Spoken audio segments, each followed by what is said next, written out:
Estamos de vuelta, amigos televidentes. Como lo anuncié en este último bloque, tengo a Fabricio Betancourt, candidato a la Asamblea por Distrito 1 de Pichincha, Movimiento Avanza. Fernando Betancourt, muy buenos días, directo al grano, ejes principales de la propuesta. Carlos, muchísimas gracias. Mi nombre es Fabricio Betancourt, un gusto. Bueno, pero sí lo presenté como Fabricio, ¿verdad? No, Fernando antes. Dije Fernando, bueno, Fabricio Betancourt. Ajá. Bueno, la propuesta se resume en los tres ejes principales: educación para trabajo digno, educación para seguridad y educación como motor de la economía para trabajo. A ver, resumamos, educación para trabajo digno.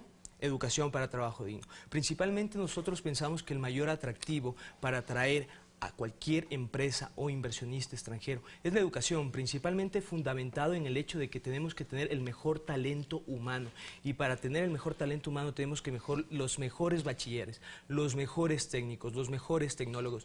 No podemos tener como atractivo como país reduciendo los salarios de los trabajadores, ni tampoco reduciendo las ganancias de las empresas. Ese es el deber ser, ¿cómo lograrlo ahora? ¿Cómo lograrlo? Desde el legislativo. Acuérdese que usted no va a estar en el ejecutivo, usted va a estar en el legislativo. No, primeramente tenemos que empezar una correlación de poder entre el legislativo y el ejecutivo. Precisamente esa correlación permite exenciones tributarias para las empresas, principalmente enfocado en los estudiantes que están entre 18 a 25 años, pasantías para los estudiantes, con el fin de que estos sean contratados a cambio de exenciones tributarias para las empresas.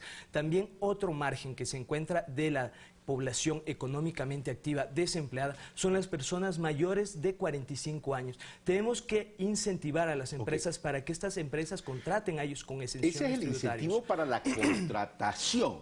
Pero cuando hablamos de educación para un trabajo digno, estamos hablando de preparación. La pasantía es un último elemento previo allá a insertarse formalmente en el tema de la fuerza laboral. Pero los esquemas de esa educación del trabajo digno, ¿cuáles deberían ser? Por ejemplo, educación superior, carrera técnica, ¿qué tipo de formación para tener ese trabajo digno y estar preparados a la demanda laboral? Bueno, uno de los fundamentos y los principales que se requiere es la parte técnica. Creo que nos hemos jalado el año durante estos 10 años, institutos superiores, se ofrecieron 40 institutos superiores con el fin de cubrir una gran gama de estudiantes que están fuera de la universidad.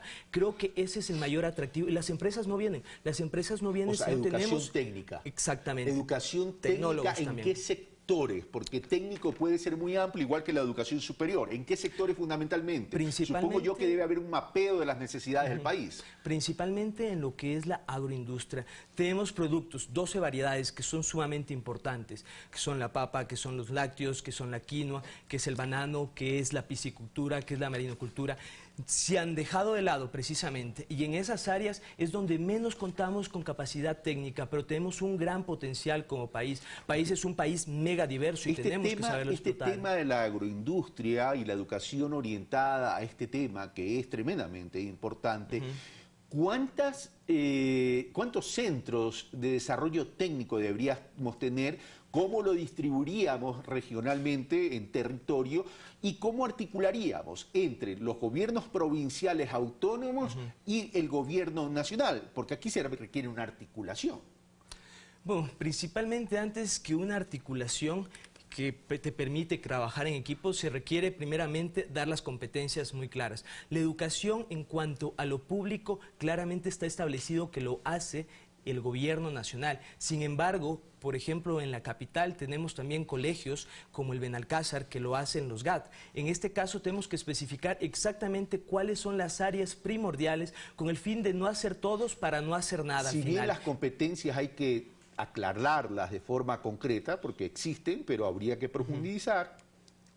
Cuando me refiero a articulación, me refiero con la articulación de los planes de desarrollo de lo nacional y de lo local, territorial y regional. A eso me refiero. Sí, precisamente, y esa es la parte, esa es la parte que tenemos que trabajar y dar la mano a los que se quedaron atrás, ¿no? Y esa parte corresponde primeramente dividir en las 4 regiones que tenemos el país. Proporcionalmente a la población necesitamos los institutos técnicos superiores y también las universidades que trabajen en conjunto con estos institutos. ¿Cuánto costaría esto y de dónde provendría la fuente de financiamiento?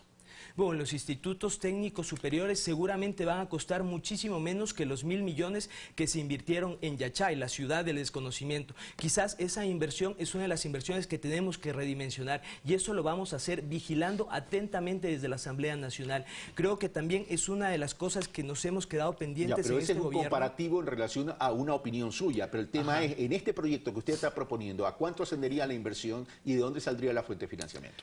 La fuente de financiamiento evidentemente tiene que venir del gobierno nacional, tiene que venir de parte de las regalías del Estado. El tema es cuánto tendríamos, porque no puede haber ley sin financiamiento. Y si ustedes están proponiendo una ley para crear esto, tiene que venir acompañado con el financiamiento. Claro. La fuente ya sabemos, el Estado, el gobierno central. ¿Cuánto? Carlos, las dimensiones de cada instituto son diferentes. Podemos hablar de 5, 10, 15 millones. Yo lanzar un número en este momento para una Todavía propuesta no está terminado bastante el estudio, aventurado es bastante difícil. Vamos al segundo eje de su propuesta. Bueno, principalmente trataremos de vigilar el incremento de las matrículas de las universidades. Es algo infame lo que se ha convertido actualmente el incremento. En mi época, hace 11 años, tengo ahorita 35, soy un joven, quiero tener la oportunidad. Se ha incrementado de 700 al mínimo en la Universidad Católica a 2.000, 2.500 la pensión. Estamos hablando de la más baja. Entonces vamos a ponerle un alto. La educación, si bien es cierto, tiene que legislarse por parte del gobierno, pero tiene que hacerlo también en las matrículas, no simplemente en la malla curricular o en las calificaciones para que estas asciendan de categoría, desde la A, B o C. Bueno, también nos vamos a preocupar en los estudiantes, con un curso preparatorio universitario que dé igualdad de oportunidades. Volvamos al primer tema que ya estamos terminando la entrevista. Dice, hay que regular para poner techo a las matrículas y a las pensiones para que no exista abuso. Pero el tema también pasa por lo siguiente, las universidades privadas tienen que financiarse por un lado y por otro lado tienen que cumplir con tareas de investigación.